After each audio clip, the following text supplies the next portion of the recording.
Namaskar. Welcome to the day one of Osint. Last 2 days, we were trying to decode what is the horizon of Osint. It was not a formal sessions for Osint, but wanted to take you through the journey so that you can comprehend how the Osint looks like and what is the dimension of Osints and how we can get some feel that where we are. Today, we'll start the basics of OSINT, and we'll go to there are 4 such sessions will be there on OSINTs, which will cover the entire gamuts, and then there will be practical for that. So today's sessions will focus on understanding the OSINT processes, and the components of OSINTs, which is a prerequisite for your success as a OSINT investigator. Any one of you can just raise your hand and say that you are able to hear me. Am I audible? There is no distortion in the sounds. Oh, wonderful. That's really amazing, actually. Thank you so much.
Sir, maybe you are on.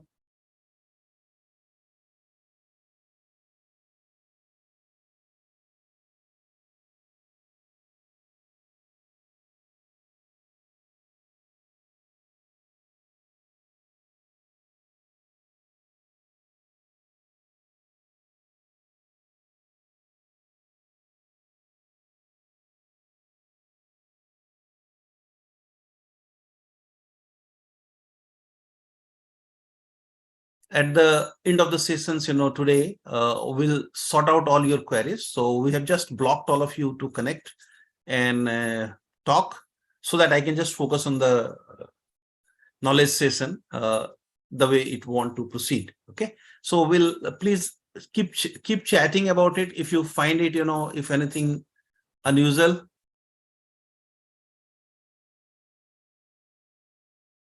Are you all not able to hear me now? Surprised.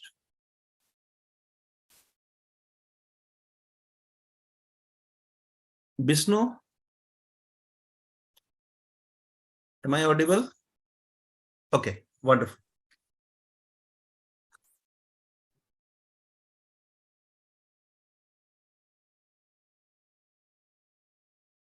So when it comes to Osint, if you take a typical example of security operations center where they are using Osint, they start with, data collections. And then once the data collections are over, then they carry out analysis around that. And analysis has got a phases for that. We'll discuss the details of that. Okay. Not all organization, but some organization, those who are authorized organization like computer emergency response team, or maybe defense organizations or law enforcement agencies, they might look to go deeper inside the beyond the analysis, that who is the target actually. So attribution is one of the key factor for those organizations. Normally, the corporate organization, they don't look into the attribution and try to find out who is behind that and all. But yes, large multinational companies, when I was with some corporates, the multinationals, I found that the attribution to some extent was allowed, and we were allowed to do some bit of attributions. But in India, most of the corporate houses, they will not look for attribution. Law enforcement agencies, defense organization, intelligence agencies, they will definitely like to know who is behind that, actually, who is the main culprit, who is the control and command center's chief. And that becomes attribution, become an important journey for them. And then, once the analysis is carried out, the security operations center or any threat intelligence organizations will try to do the assess the risk. What is the level of risk is there? And there are multiple way of defining this the threats. It can be traffic light protocol, which is green to yellow to red, or it can be 1, 2, 3, 4, 5, depending upon the organizations and the way they feel about it. Basically, the threat assessment is done at the lowest level of risk to the highest level of risk, and what is clear and present danger. If it is a clear and present danger, then definitely it is a very, very important threat feed, and that requires to be sorted out as quickly as possible to avoid any hurt or avoid any mishaps. Okay. And once you carry out the threat assessment, you understand what is the parameter, and then you maintain a RASI chart. Okay. Who is responsible for it, who is accountable for it, who is to be consulted, who is to be informed, and then based on the chart, you actually take it to the next level, the productions and dissemination component of it. And many times these RASI charts actually is linked with your traffic light protocol. So if it is red, then who should be intimated immediately? If it is a green or yellow, you don't have to worry about, not everybody need to inform. The people, those who are working on it, they can be informed. But if it is red, then there has to be a parameter defined in the organization, who is the right person to be responsible person, who should have access to this information, who are the accountable people who will take the actions on that particular risk to mitigate the risk, and who are the people to be consulted or informed as a part of the RASI protocols.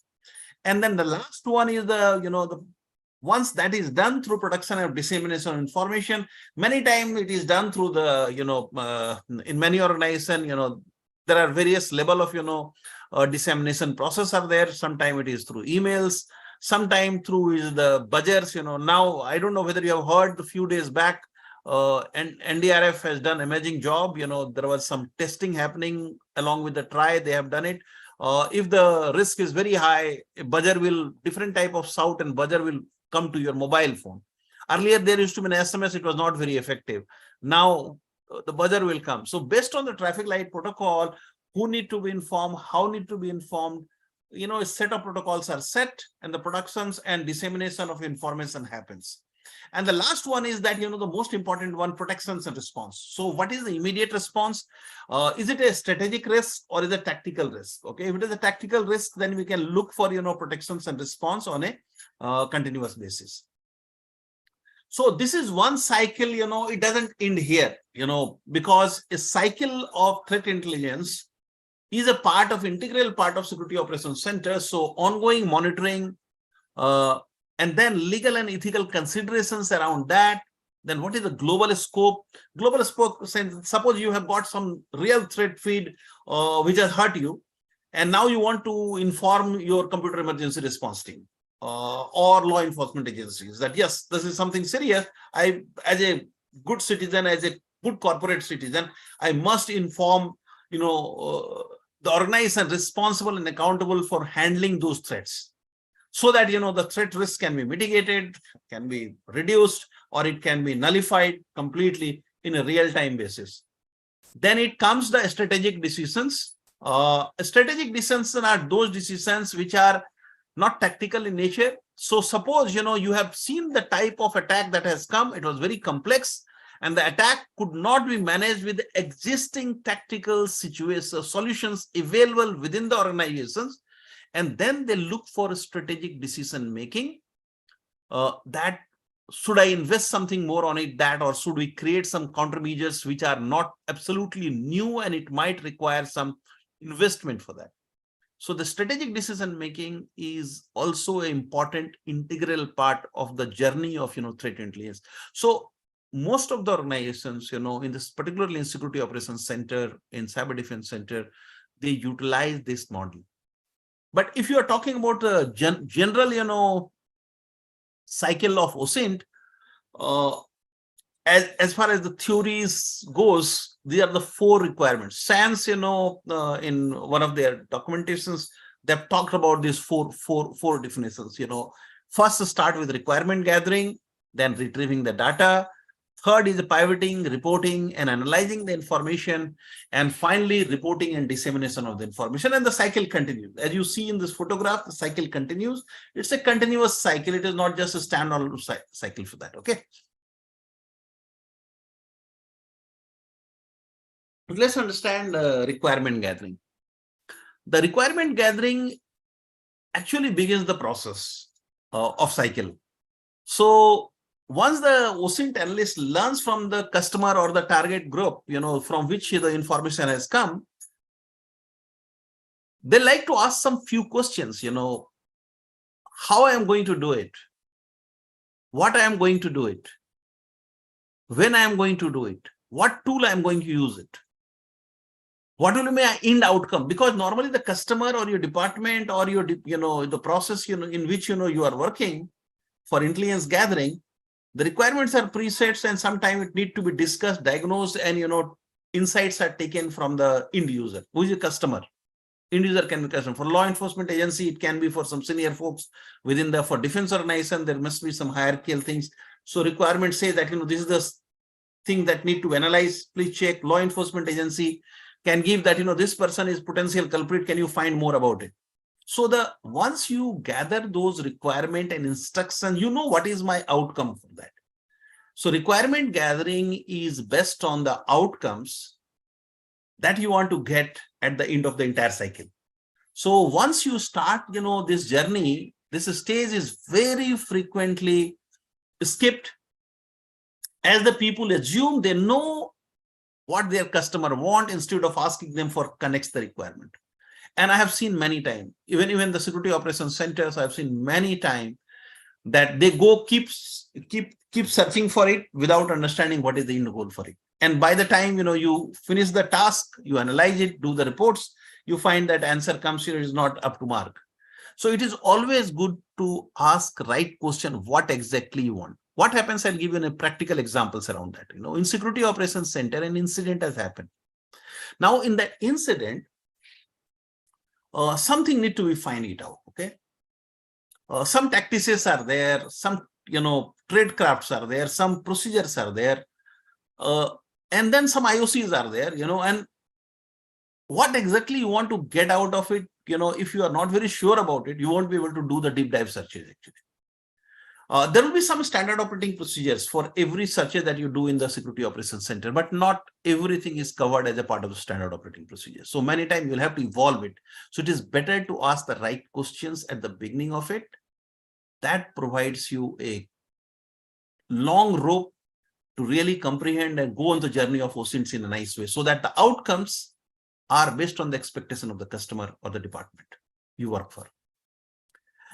Many times asking the questions like a stupid, it is good thing to do it. There's no harm in asking stupid questions, because many times these stupid questions, we skip it and we end up, messing up, with the result. So all your effort will get wasted if you have not understood the requirement correctly. So that is where, the requirement gathering begins. So second stage is retrieving the information. So what is to be searched? So whether it is the key terms, the collect the photos, the media, the searches, the webs, the database content. So you need to, really understand that, retrieving information, you need to understand those capabilities. Suppose if you want to make key searches, okay, you might have found that, a particular keyword, like I can give you polyglot. Yesterday I discussed about it. It's a lot of searches are happening on Google on that. I saw yesterday in Google linking, there are many people who are searching polyglots. So means something is there related to polyglot in the market. So now suppose you search polyglot is your key terms, or it can be something else. It can be a long narratives that I want, to find any, files which can operate on many things. But in searches, as a part of the OSINT investigator, you need to be very precise about the content, what content you are looking for, and what are the keywords attached to that, what are the key terms attached to that. And as a security operation people or threat intelligence, collectors, you'll get well versed with, 3 to 6 month time, you'll get well versed with whether you know that right. Many times, if you don't write the right content or terms, the result will be misleading. So you need to really understand, because there are many terms for the similar in natures, and it will give you varied results. So it is always good to find the key terms, collect the related, informations around that, related media around that, related photos around that, so that you know that what exactly you are chasing for it. I'll give you an example for that. Twitter handles, some people, are the leaders and some people are the followers. Okay. So many times the leader, give a Twitter feed and he deletes it. Okay. Then there are many people who actually take that feed and post it. So basically, the leader is the one who is sitting on the top. He will give a feed and he will vanish. It's a hit and run methods. Okay. Because they don't want to be disclosed. And then, there are many people who will be there who are their followers. They will go and keep and, bouncing that, on a continuous basis. And many times, the leader just gives one post and forgets about it, and many people will start bouncing. So when you are creating a network diagrams of the connected people who are the active users versus inactive users, who are the one who regularly bouncing that message, and what is the interest in that actually? What terminology has been utilized for that, and why this person, where that person is from there. So collecting the right informations, the search becomes a lot more easier. And these searches you can do it on WEM and the database contents. Many times this process can be, very complicated actually. Sometimes it becomes very, very challenging. And as a threat analyst, you need to judge and understand when they have obtained enough data to analyze. What happens, many times, whatever you are retrieving the information, where should you stop? I was doing one study on the weapon of mass destruction as back as 2012. I was looking for, I had a very clear mind that, the day the number of keyword WMD on the internet is searched more than, 1 billion times, I'll stop my searches. And when it stopped, I stopped my searches. I know that, this has been used, weapon of mass destruction, game plans, the false narratives by, NATO world has been done multiple times, a billion times. Makes a good study around that. So you need to know where to stop the collections, because there is no infinite time or no infinite place to keep the information. So you need to plan it, and retrieval of information is based on the requirement gathered. And there has to be close linking between the two. So this process can be really challenging sometimes. You don't know where to end or where to start. Normally in security operations center, I have found the people that they have got a standardized operating procedure. They don't go beyond that because they have no clue about it. It can be done something different way. So because of lack of automations in security operations center, many times the security analyst carry out a lot of repetitive work on a continuous basis. And there are certain things where they need to finish it off, and then they stop it beforehand instead of changing it. And that's the reason one, suggestion is for all of you, those who are from corporate world, the CTI analysts need to have a free hand on that actually. We should leave it to their judgment where they start and where they end. Okay. Otherwise, what happens if you are tagging a CTI analyst for giving a result instantly and not leaving the leeway? He might end up giving you the information, but it will remain information. It will not be threat intelligence. Because many times threat intelligence requires much deeper searches, step by step, beyond the step by step. And that provides you quite comprehensive view around that. So retrieving the information, is definitely a very well tight and very important, because whatever you retrieve, analysis will be done on that. If you have not retrieved properly, then what analysis you will do out of that? But retrieval cannot be some petabyte of information you have retrieved, and I have to get just one haystack. Then it is data, it is not information. Technically, if you look into the decay cycle, data, information, knowledge, and intelligence cycle, retrieving the information is technically converting data into information. And when it is blended by K, which is human resource or human, then, you generate, that is the portion where, you generate the actionable intelligence. So there are steps and connected, parlance around that. So third one is definitely, the most important one is the pivoting the information, analyzing the informations.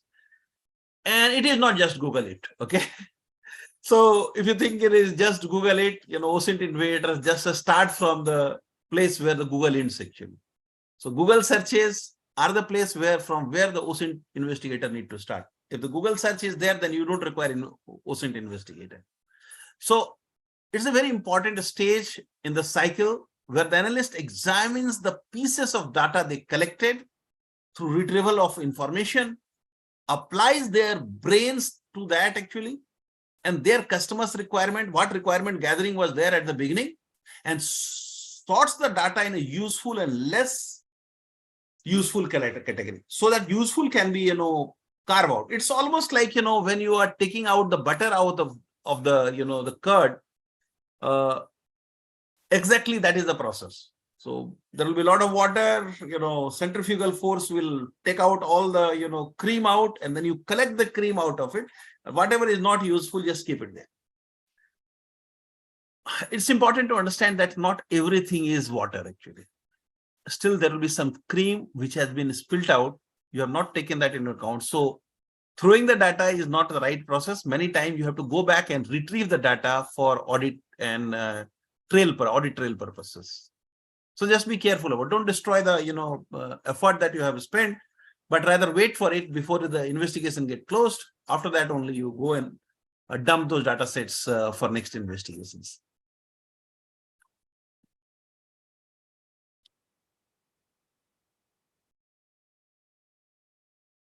So the next, the fourth phase is a simple phase. It's not a difficult phase.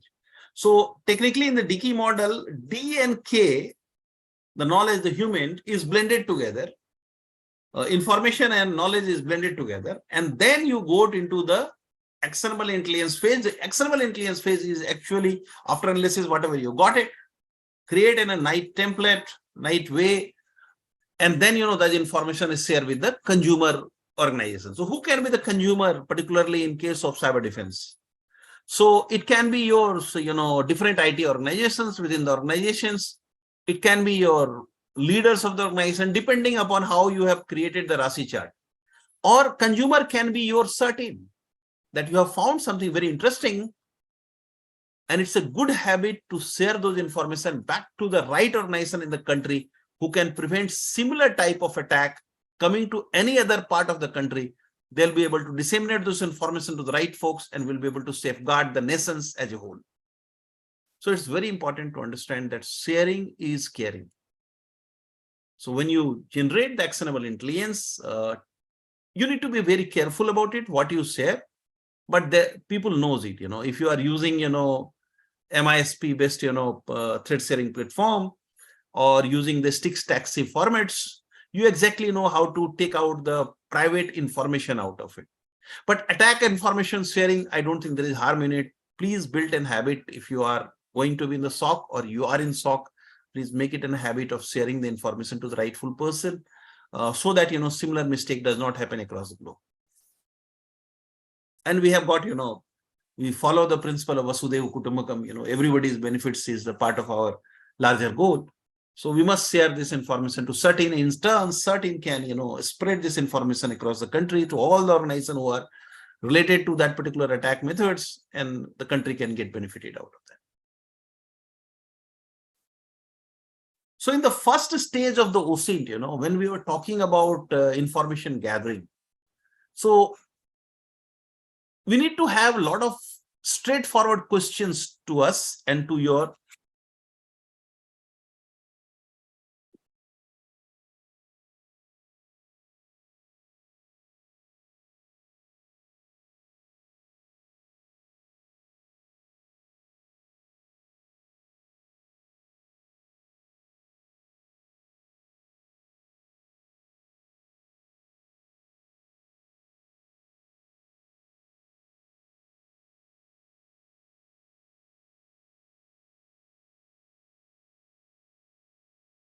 So some of the, important questions, please don't annotate here anything, it takes away the mind from there. Okay.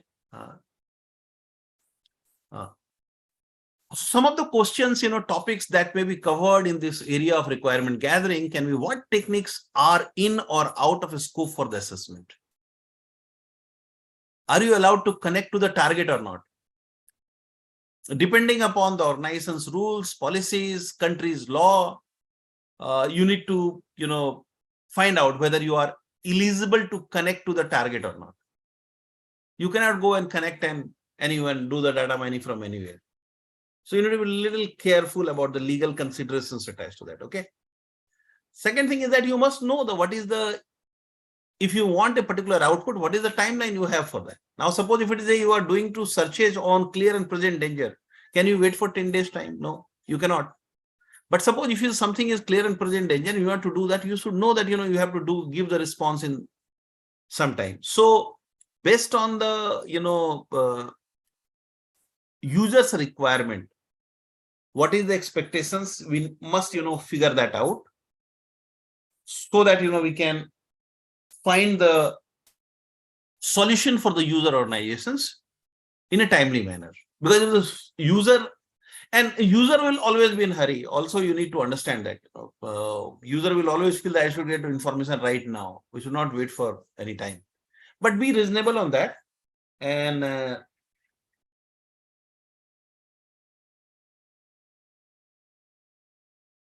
give me just 1 second.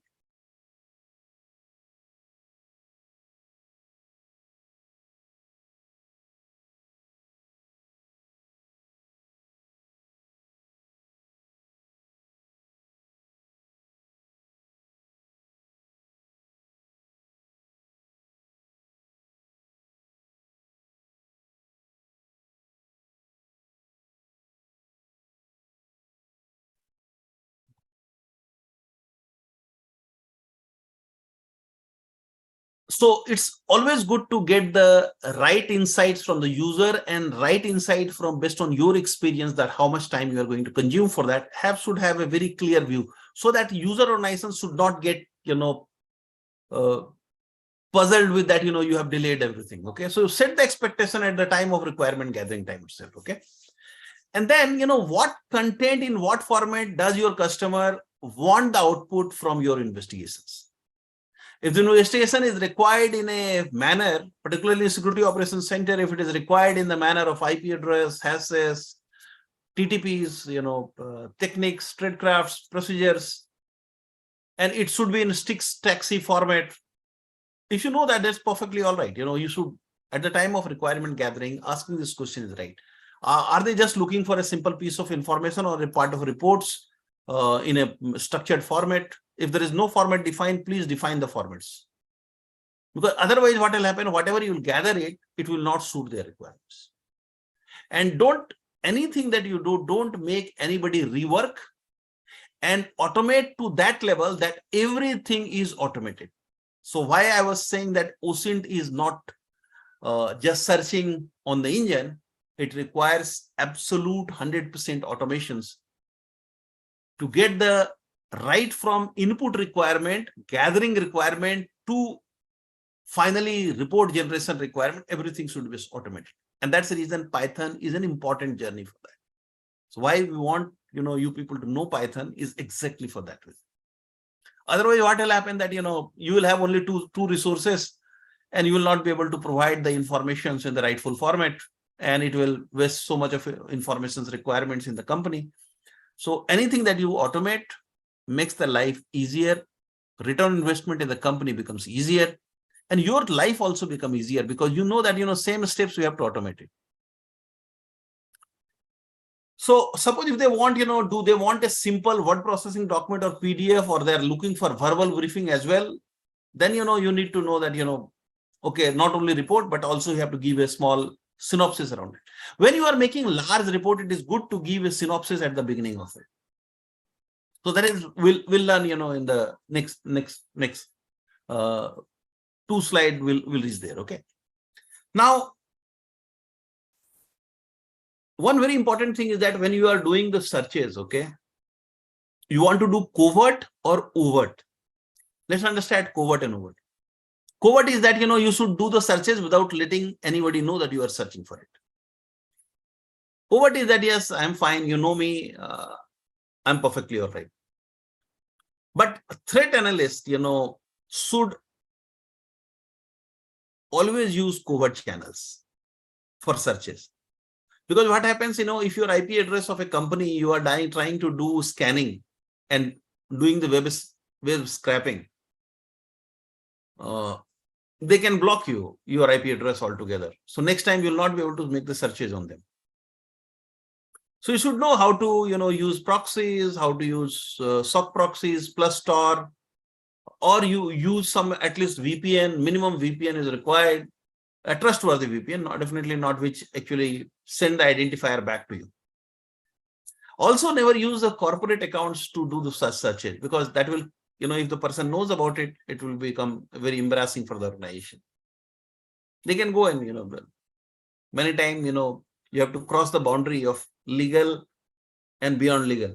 So that time it becomes very important. So if you are in a sensitive organization, you definitely ensure that, you are absolutely covered, and 0% chances of any person, any information from outside to inside is not known to the systems, which is the target systems.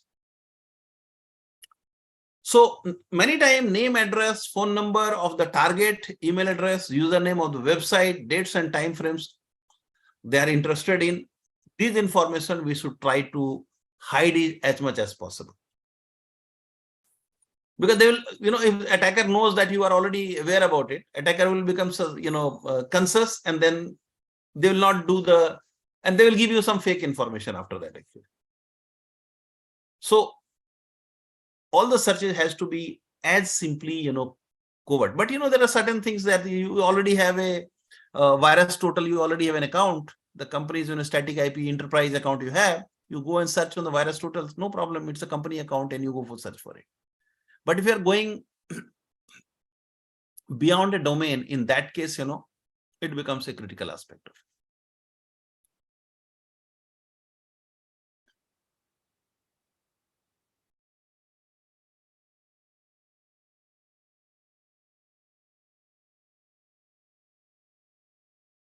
When retrieving the data, it is a very important technique, because retrieving the data is not something that, you go and make searches, get the results. And Osint is not tools. You need to create and carve tools on a continuous basis. That's the reason I say those who believe in Maltigo, I don't believe in Maltigo. Maltigo will not give you information about what you're looking for if you are an adversary country of that country who have created Maltigo. So many times you have to do the, retrieving the data. You must understand that, everything is recorded the way you carry out the retrieval of data. So once we know that what our engagement parameters are, we must know what technique we can use or what our client's goals are defined in the first question, first cycle, first thing, that is the information, requirement gathering. And then we move to the next stage of retrieving the data from there.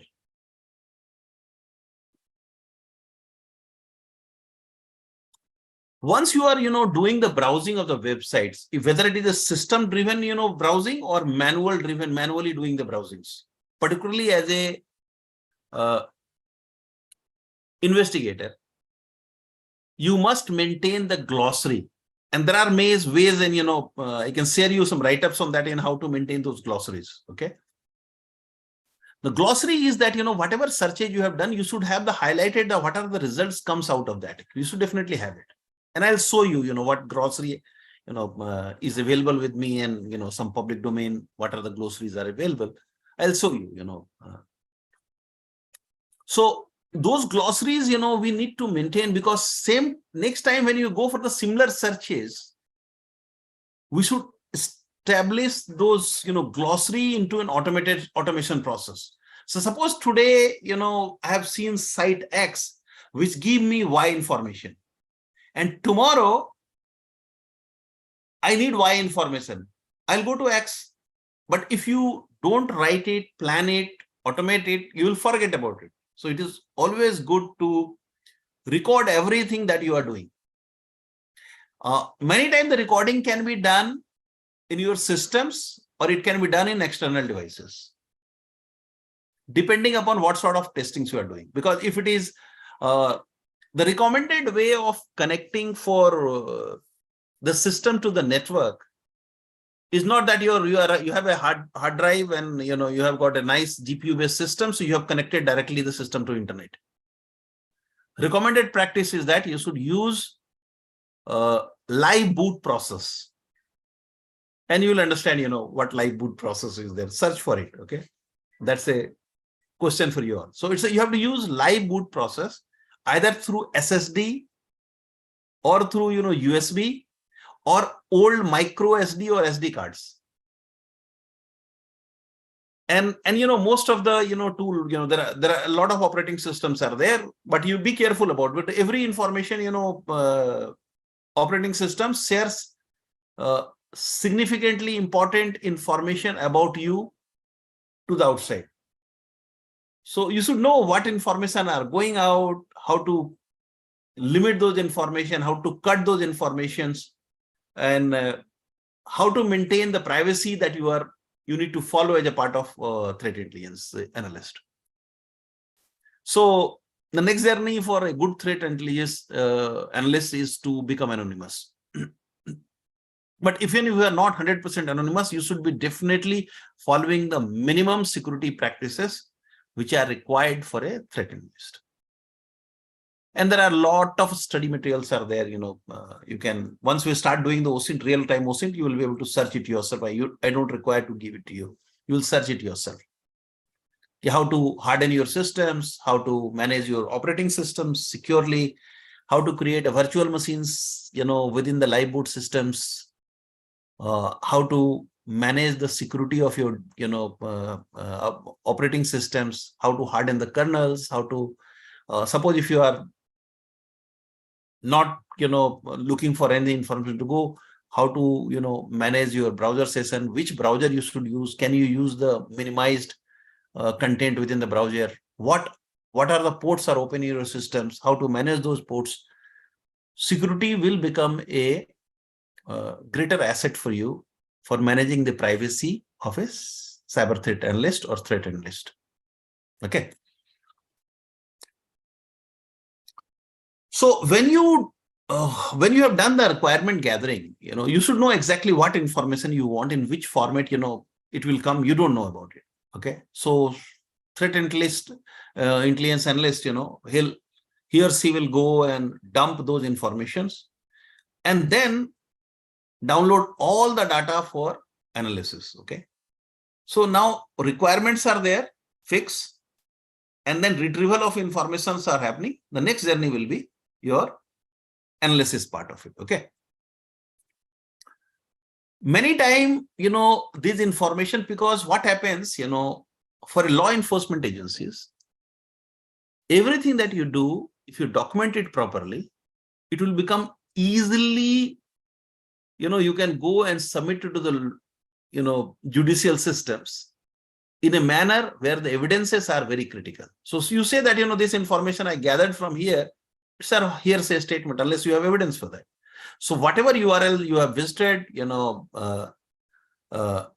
link to the where else, link to the videos, to photos, to the documents, everything has to be given.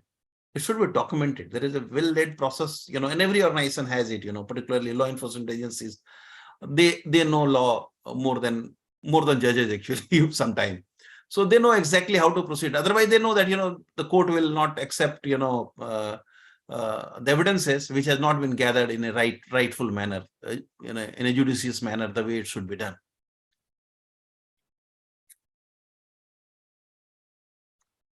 One more thing is that, in internet, whatever is available now, it will remain there tomorrow. There's no guarantee for it.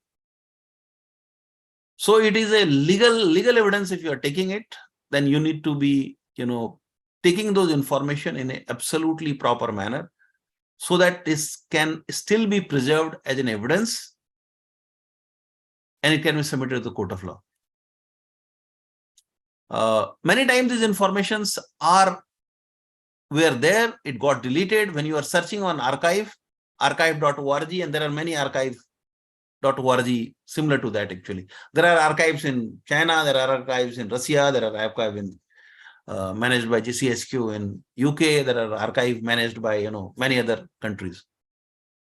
So even if it is deleted, you can still get some information from there, but you should know where these informations are there and how to keep those evidences available for the next analysis, also for presenting to the rightful customers in a format which is usable for them, agreed by the organization. One more thing is that whether you should have a local copy of the data or not. My judgment is that you should have a local copy of the data. Because what happens, sometime the informations are, some information are missed and you don't have the data to do it. You'll have to start from scratch again. So sometime it is good to keep the data. But my suggestion will be, once you are going for live boot, it is better to keep it a SSD device separately. Don't connect it to the another network instruments. And then, keep those data ready for you for further analysis, or maybe, for future references for some time. You will never have, unlimited number of SSD drive in any company. Okay. So you'll learn, how to keep the data, how long you have to keep the data, what should be the life cycle of the data. And then based on that, start purging it, based on first come first basis or last in first basis. All these plannings, you can do it based on your organization's requirement. The last one is the most important one, because that is the gem of Osint actually. Osint start with analyzing the data. Because Osint is not searching the data, it is actually analyzing or getting the real jewel out of it. So once we have gathered enough data, we'll have to curate those data. We have to transform the data into information by evaluating and analyzing it. We should definitely ask this question, is it relevant? Because many times we gather the information which are bulk actually, bulk content. But many times it is not helpful to the overall investigation, which the customer was looking for.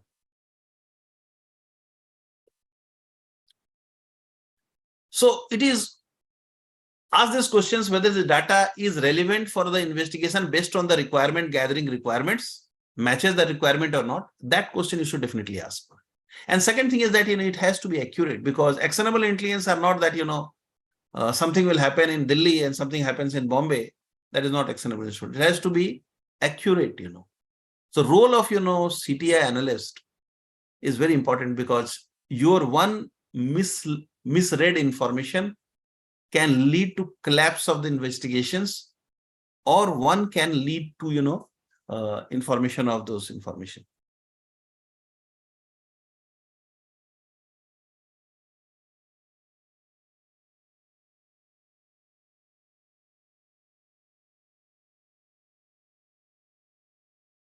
Which I was talking about yesterday, one more question, is it credible? Informations are there, but is it credible? Can we trust it? And that sort of analysis and brains, it takes days or months and years to come. At first thought, you can find, your gut feel will tell you it is relevant or not relevant, it is credible or not credible. And many times you have to use, machine learning to find it, whether the source is giving you accurate information, what is the level of accuracy that you have got every time. If the information is 30% accurate, 20% accurate, then you know that you require to validate that information from alternate source to make sure that this accuracy goes up to 100%, or if not 100%, it should be 99%.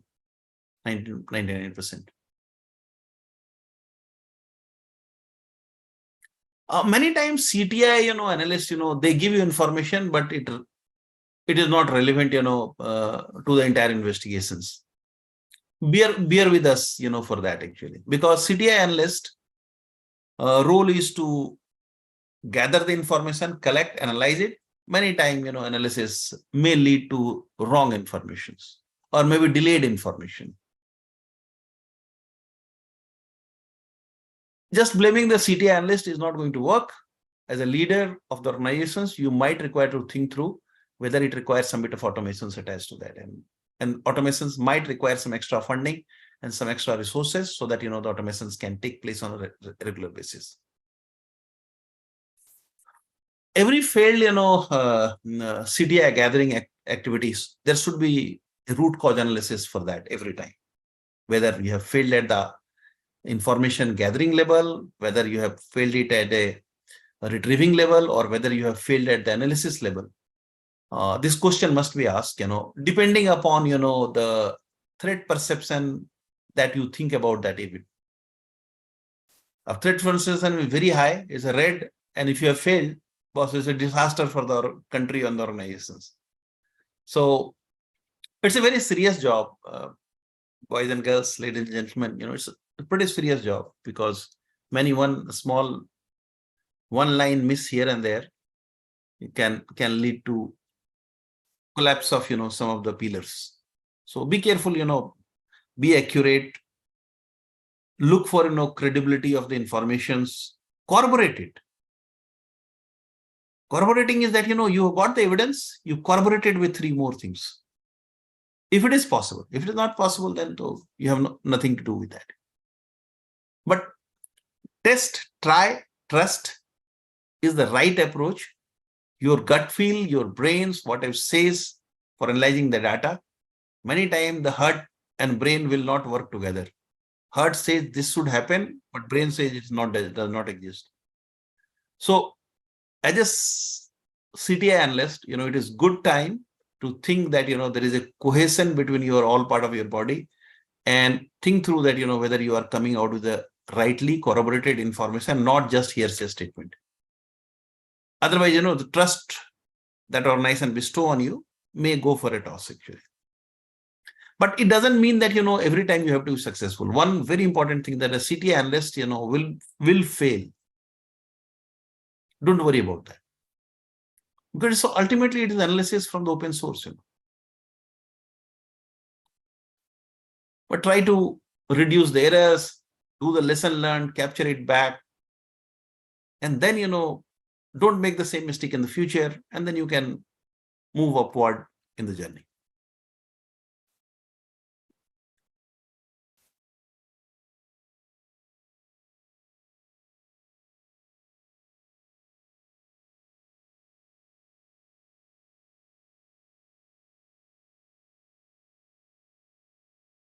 Pivoting to a new perspective and reporting is, the next journey actually.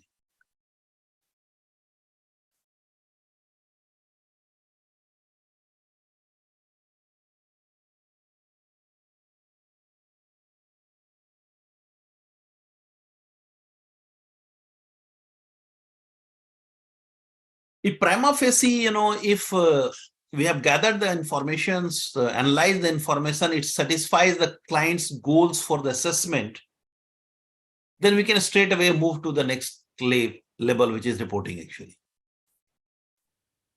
But be careful, reporting is a real art actually. It's not simply, one-line reports, or how to excavate those information, from the bulk things, and what exactly need to be reported.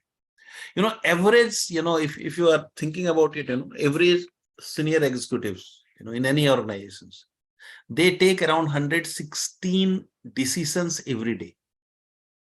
That's not my saying. It is a report from Harvard Business Review. One of they carried out one assessment for all the C-level executives across the globe. The target was around 1,800 odd companies and a lot of government organizations. And they found that, on an average, 116 decisions are to be taken by the leaders on an average day. Now, 116 decisions a day in an 8-hour window or 9-hour windows, the attention span will be hardly 8 to 10 minutes to take a decision. So reporting has to be very crisp, very subtle, and very precise. And also understand that, report, whatever you are preparing, many times it is a traffic light protocol that defines the success actually. So doing a good threat assessment, understanding during the analysis how much big threat it is, and don't create a false flag that everything is red. Not everything is red. If you are using traffic light protocol, green, red, and yellow and red, then think through it. It is really alarming to report it to the highest level of the organizations, or it can be managed within the organizations.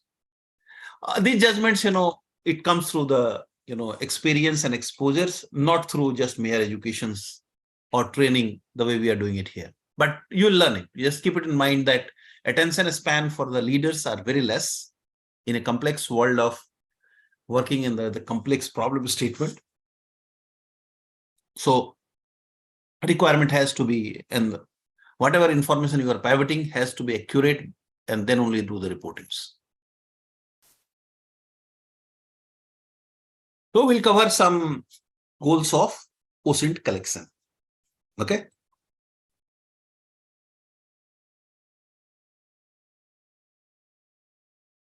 So Osint is used, by many organizations actually.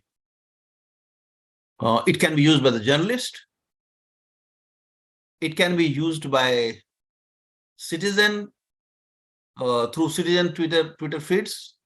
And many times journalists, make an opinion and they go keep searching the information from that.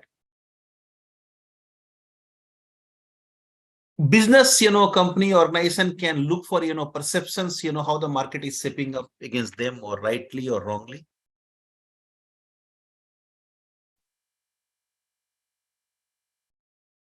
And then, based on that, they try to change the perceptions, based on the requirements. I'll give you an example for that. The Pfizer has paid $1.1 billion fine to FDA some few years back. Nobody knows about it. The Pfizer's, everybody is talking about mRNA, that how bad it is. But still there is no public protest. Not large scale public protest in US. While there are a lot of, dark web, you'll find a lot of things are there which says that mRNA is really messed up, and good that Indians have not taken mRNA.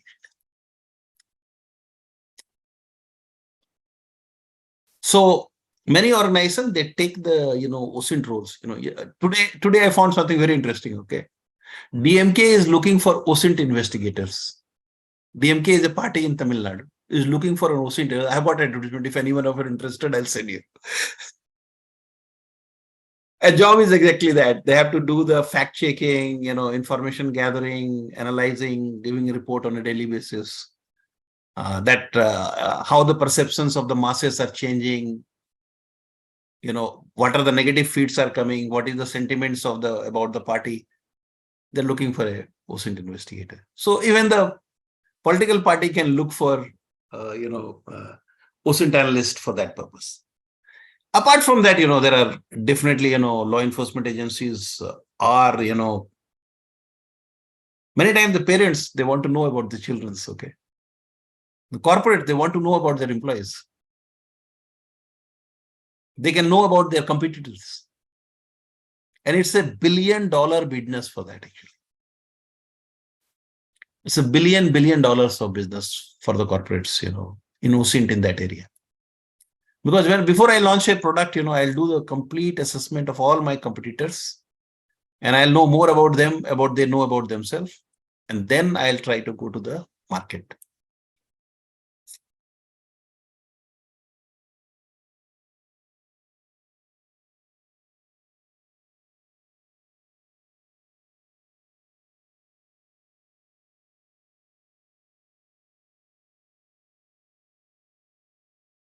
So when it comes to the law enforcement agencies, there definitely, there are a lot of things that can be done by the Osint analysis.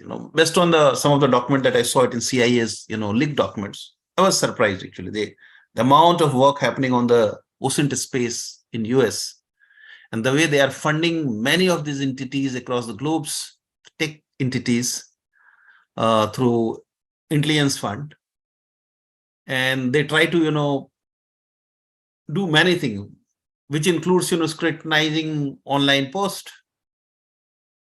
scrutinize the connections, that if I am the one who have dropped it, then what are my connections, who are the influencers, who are the people connected with me, who are my followers and whom I follow, to establish a graph database and see that, whether I am a person of interest for them to further investigations. They can see the friendships, suppose a person has come on payroll,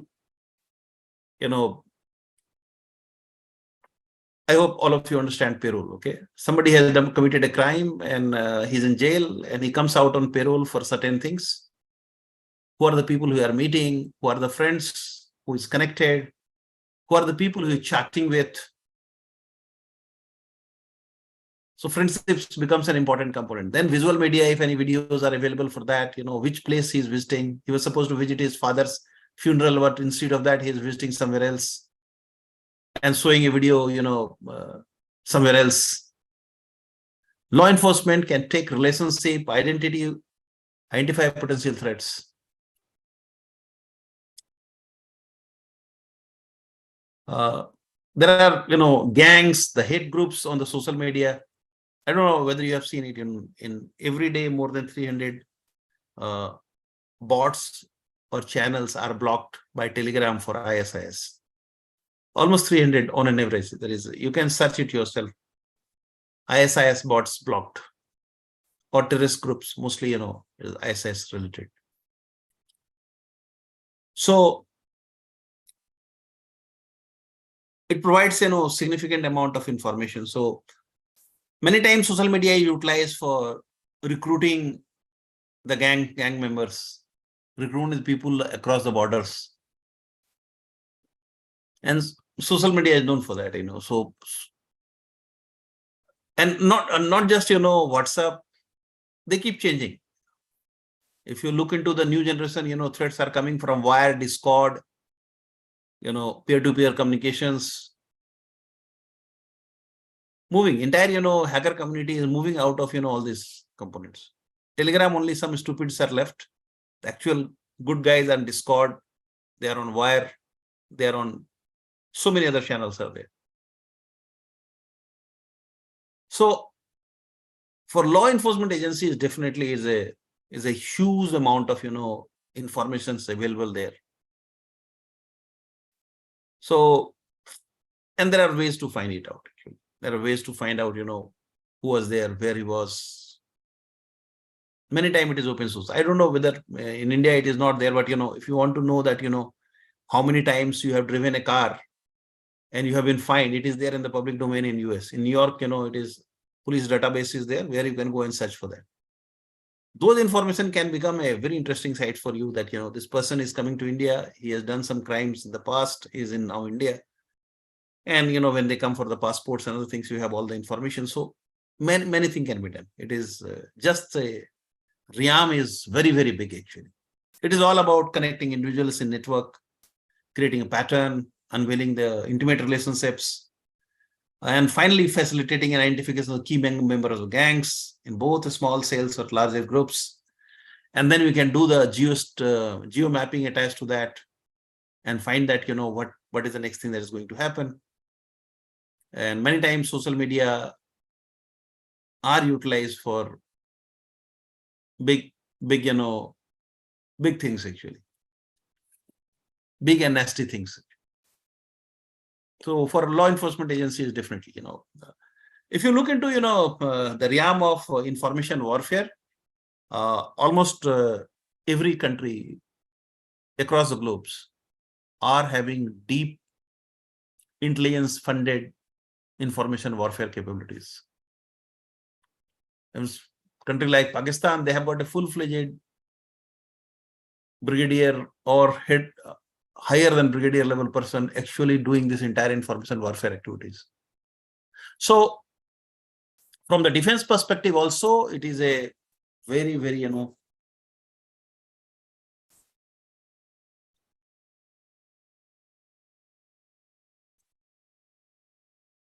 we are the fools, we think that, social media is only private. Between me and chats are all privates. Whether you are Telegram, whether you're in WhatsApp, whether it's in Facebook, nothing is private. Everything is public. And there are ways and means to become public, actually. So I said on the day one, what is open source versus what is not open source.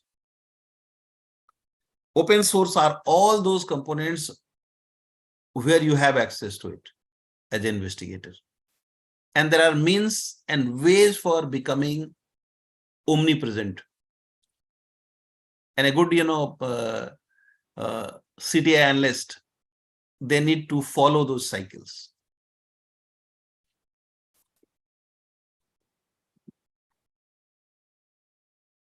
Many people, just go and brag it and they don't maintain the privacy, and they provide significant amount of important information.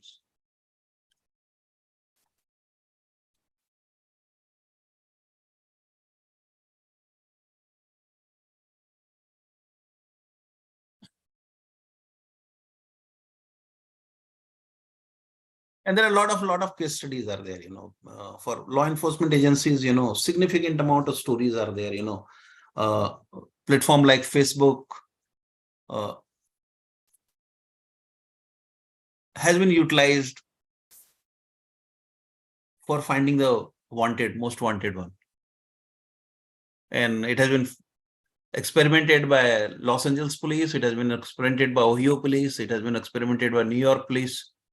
And with significant amount of success attached to that, actually. Instead of putting a paper in XYZ place, nobody care about it. Social media, everybody cares about it. So if you might find it. As a matter of fact, when during, I don't remember the exact story, exact case right now, but it was in Los Angeles. It was there was a blast, and accused was looking, they could locate the accused only through the social media, actually. And many people were taking the videos, and through those videos analysis, they found that it is the accused. Actually, initially, they had a different thought. It was misleading, analysis. And it was a case of, a marathon race where the actually, during the marathon, this blast took place.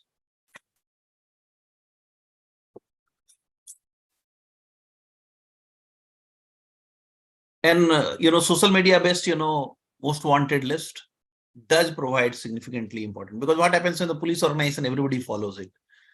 And then, if you have millions of followers, million, two pair of eyes, the observers are almost 4 million eyes. You will always find somebody was there. Somebody was in a railway station who has seen him. Then, the police knows how to extract rest of the information. So, if one person say, I saw him here, then all the videos will activate it for that area. Video searches will be carried out, and they will find it. Somebody has found it, the car in which he is going, car numbers are there, or location where the car was there. Even if the numbers are not there, the video records will be available for that. They'll be able to track the machine, car, and other details. So social media does provide significant amount of information, and Osint, personnel need to know where to get the right information and dig the right information from where. Every electronic device like camera, your GPS, the webcams, recording devices, it becomes very helpful, for many of the investigations. I've seen, one investigation in Ranchi recently. I don't know anyone of you is there from Ranchi here. There was a riot, and there were people who were actually taking the photograph from building they were being attacked. And those videos, has become important evidence against the culprits actually. So the citizens' videos can also help, support a lot of investigations, and becomes very easy part of it. Okay.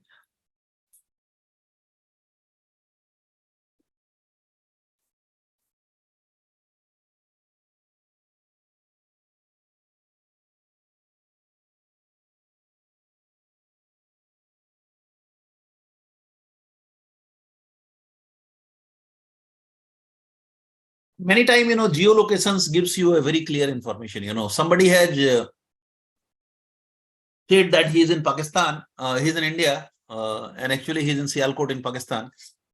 The geolocations, multiple, visit you will do it. You will find it somewhere or others, geolocation is done. I remember that, when, and I still have that report. I won't show you, but, I carried out a report on the people. There are many universities, the people were, committing suicides. Okay. In Hyderabad University, somebody committed suicide, and there was a big brawl around that. That time, some election was happening in Bihar, and some university students were doing. So when I was just doing a sketchy, I was connected with some of the groups, in which I was 100% sure these groups are connected with some anti-nationals. Okay. And I just got entered into that group and continued with them for a long time. Almost more than 5 years I remained with them. And when I started studying the entire things, all the Twitter used to start in Murshidabad in Pakistan, instead of starting it in India, in Pune or Hyderabad. A death of Hyderabad guy, the day and time it happened, a day, 2 or 3 hours before he is committing suicide, there was a post for committing suicide in a very different words. Okay. And that post has come from US actually. So many things can be found out, if you are well inside that network, and keep increasing in the network as much as possible as a CT analyst, and then you are part of it. I can give you another example for that. A lot of real-time information sharings are happening. Many of my friends, those who are in cyber, threat intelligence were filled. Some of them are sitting there inside, and they know that tomorrow the data will be sold for some of the companies that have been hacked in India. They'll know 10 days, 12 days before it is actually shared. And that provides, a significant amount of information. Once you are part of the community, then also it remains, OSINT actually.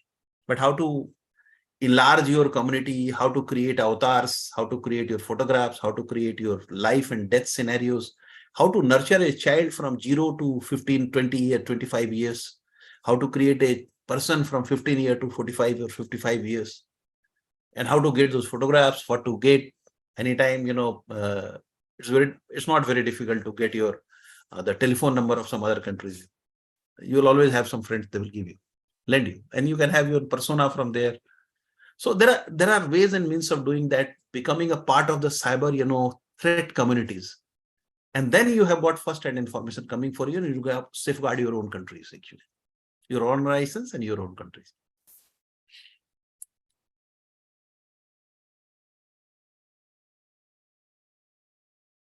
Also,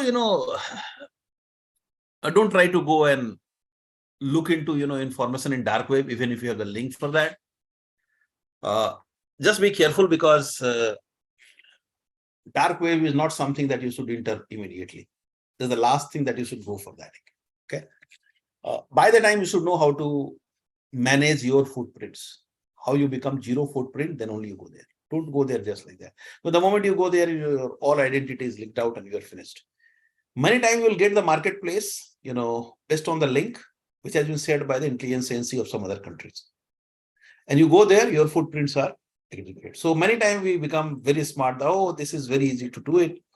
And you find that, you are not tracking them, rather they are tracking you, and you are keep giving the information about your position, your locations and everything, and they are able to track you down. And they will puncture your investigation by poisoning your thread feeds. So they will give you one or two very interesting thread feed, and it will be absolutely accurate actually. You create a trust with them, and then they will give you poisoned information, and they will become part of it. Sometimes they'll give you a small cherry, and they will not give you the gold. And you are happy with the cherry. Oh, this is so important. So don't be carried away. Whenever you are on dark web, you must know the rules of dark web, that dark webs have been created by Department of Defense in US. Even the Tor project is run by them. Tor has been created by the naval forces within the realm of Department of Defense in US. So anything that you have, the early learning, they are all punctured by the intelligence agencies across the globe. So if you are part of, some serious operations, part of, defense organizations, going and clicking a link in dark web is actually exposing yourself far beyond what you expected to do. So the defense organization, law enforcement organizations, or intelligence organizations, we need to be very careful about what we do. Every steps can turn out to be nasty steps. So you must learn, the finest art of become anonymous. Then only you should venture into the space. Otherwise, don't touch it. And there are ways and means of doing this. You will learn it. Once you go into this journey, it has to be a passionate journey. Ladies and gentlemen, this is not a simple field which you can require. As a business owners, you can still get benefited out of these hearings, because you know that where the money is, where the informations are coming from, how the informations are scattered, how these information can be gathered. So as a business leader, you will definitely get benefited out of the session. But a real CTI analyst will require to be very passionate about it. Then you can go to the next layer.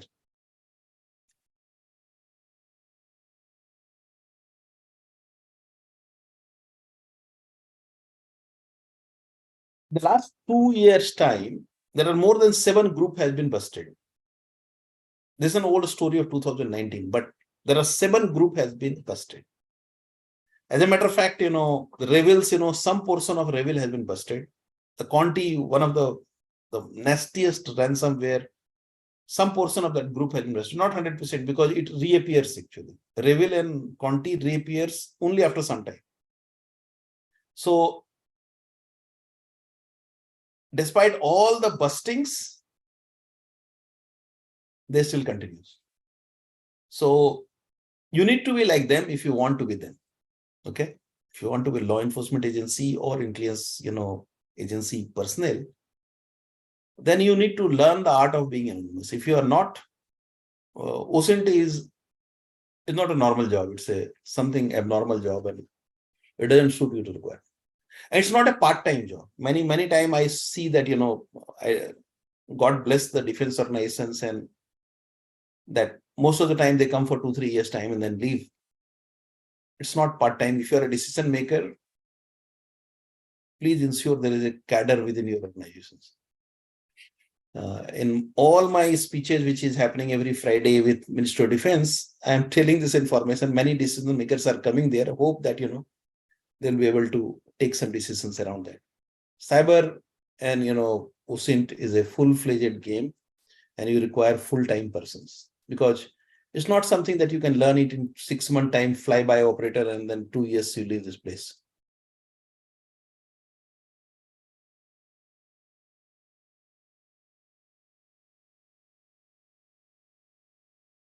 So this one is a very interesting one, the capture the flag platform.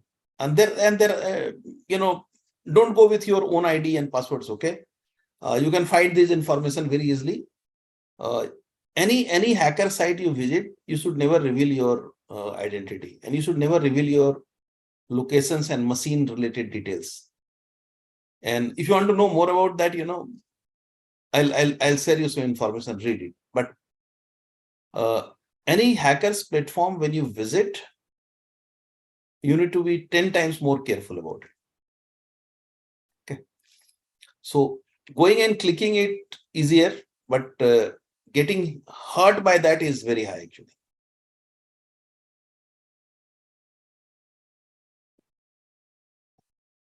And this is one of the Trace Lab is one of the very interesting sites, across the globe. Some missing people, you want to find about it. And I was looking for a gentleman, I'll give you, I was tracking him since 2008. He was a very, very smart guy, and there are hundreds of things you can learn from him. Hundreds of things, the analysis, the report, the way he, presents, his name is anonymous, so we don't know the real name around that. And anyway, I docked him and found him who was. It's not part of this, discussion here.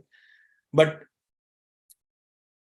when I, searched for him after 2019, after the COVID, I found a small trace of him that he died in Corona.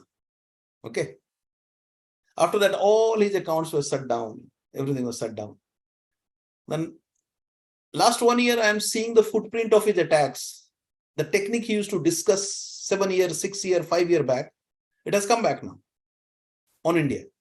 And I always wonder, that looks like, same persons, because footprints never changes. The way you operate, the way you attack, the way you fire, if everything is same, then there is something wrong with that information that he is no longer there. Even though he will be in the cemetery and there will be a red, a small, flag will be there to commemorate his death by his nearest and dear ones, maybe it is all false flags. So be careful about that, There is no such thing as a permanent, answer to a problem. So perceptions and reality may vary when you are as a CTI operators. So we'll discuss about stock puppet, that time we'll discuss more about it, how to create and how to make your identity die in a very normal way so that it does not reveal many information about you. But there are a lot of, OSINT sites are there, which provides you a very interesting insights. Okay.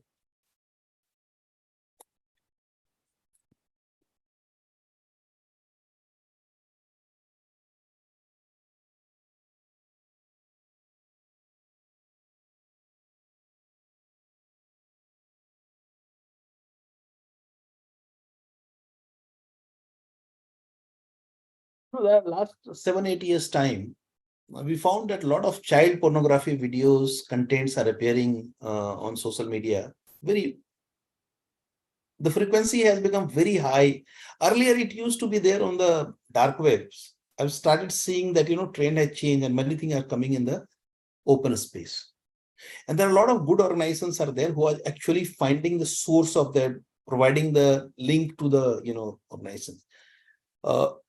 If you are investigator in that area, we can find a lot of information. Same thing, there are people who sells the malware scripts, the packed malware they will send you, and they will ask you to pay it in Bitcoin, and you can utilize that. So there are groups who are connected, and many of them are in open space nowadays. Unlike earlier days, it was all in dark web, and very, very strict procedures used to be there to connect with them.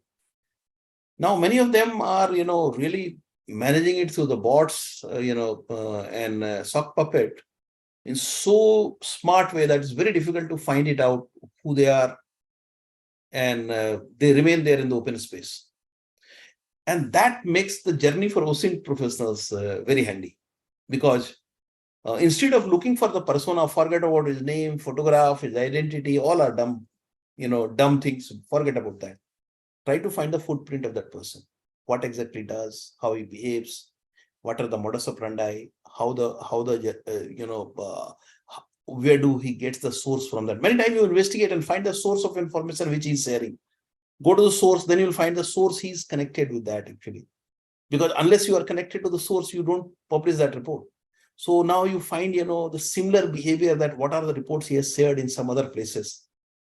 Then you'll find that, there is someone connected to that. And that makes, journey much, much easier actually.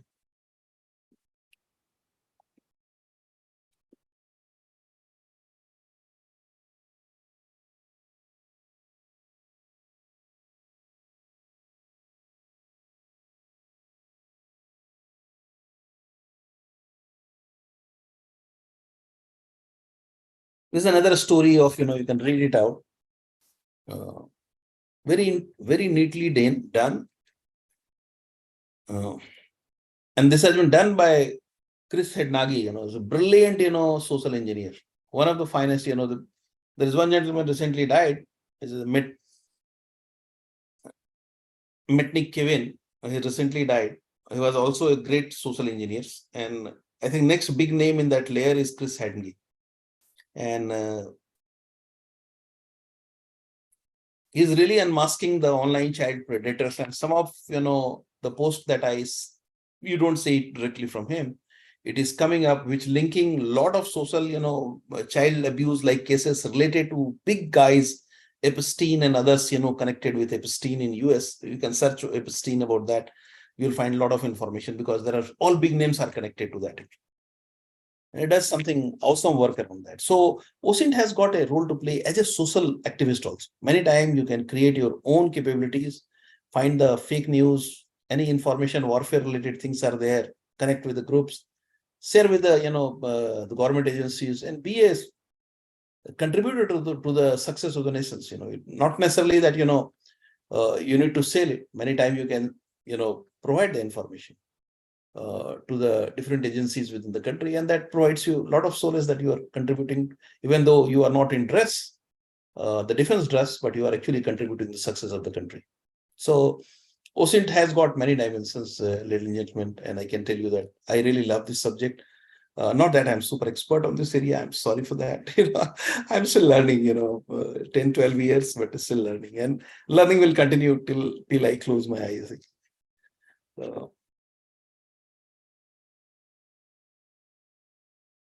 Many times, the parents, they want the spouses, they want to know about it. They also do, some bit of, hiring of, intelligence guy in the private domain. They do it.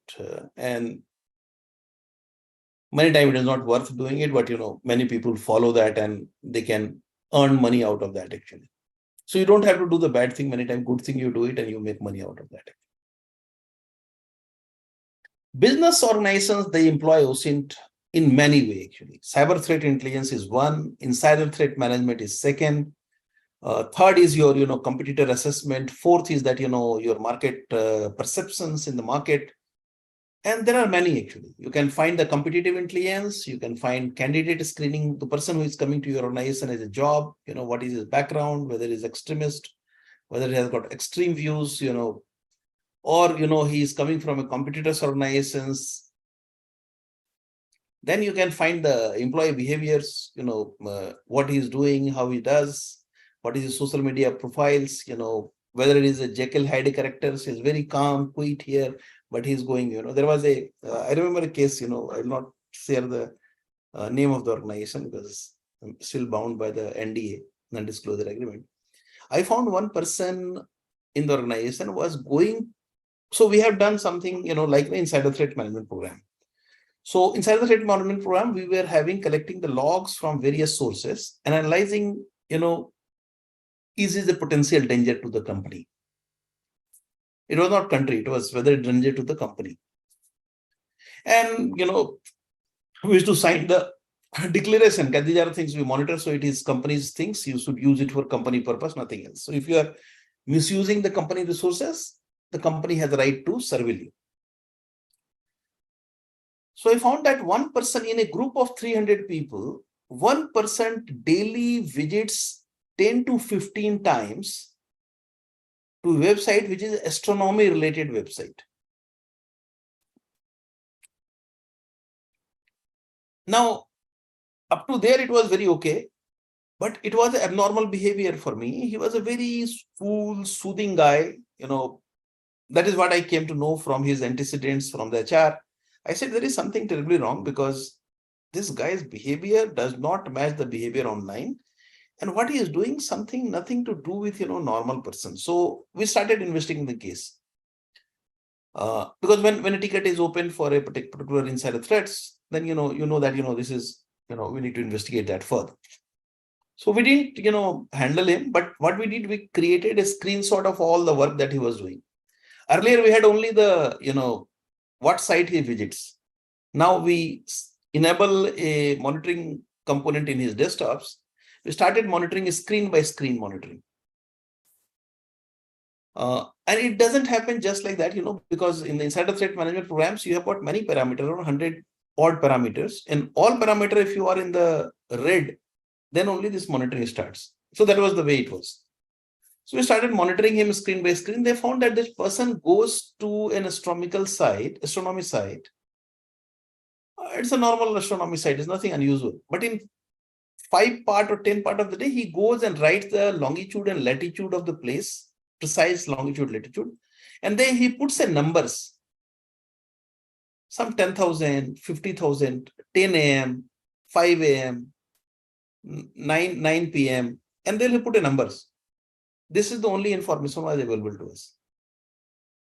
Then when I started, based on the longitude, latitude, I started surveying that place. It was all from the same city. And the number clearly suggests that this is the time when the crowd in that place is very high. If it is 10,000 plus, then only the flagging and timings are there. I got, really worried about that. Then luckily that was India, and I knew some law enforcement agency person,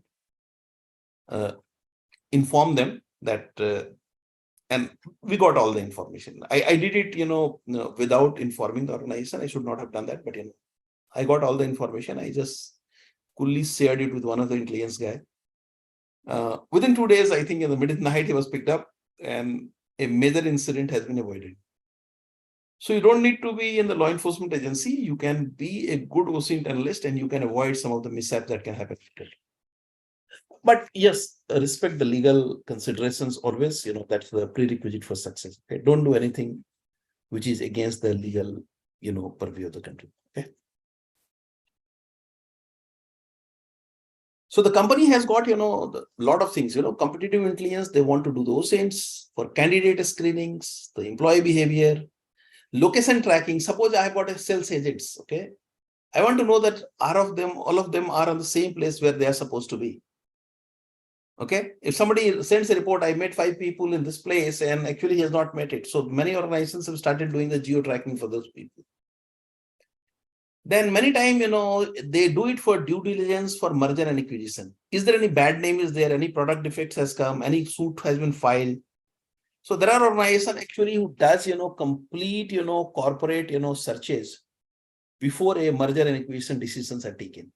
So that can be utilized for that. Fraud investigation is definitely, very, very important area where even the corporates as well as law enforcement agencies looks into that actually. For recruitments, recruiters, advanced such techniques for the social media, for candidate sourcings can be helping things for HR department. And finally, cyber defense, for which, I'm working for last 20, 25 years time. So cyber defense is definitely one of those areas, where the role of Osint and cyber threat intelligence is absolutely very important. There's a, now I just remember my past and I look for this information. You see, if you are in a defense organization, if you are in Navy, if you are in Army, if you are in space, warfare team, or whether you are in Indian Air Force, you will never buy the, threat field from any organization. You will create your own. You should know how to triangulate your things.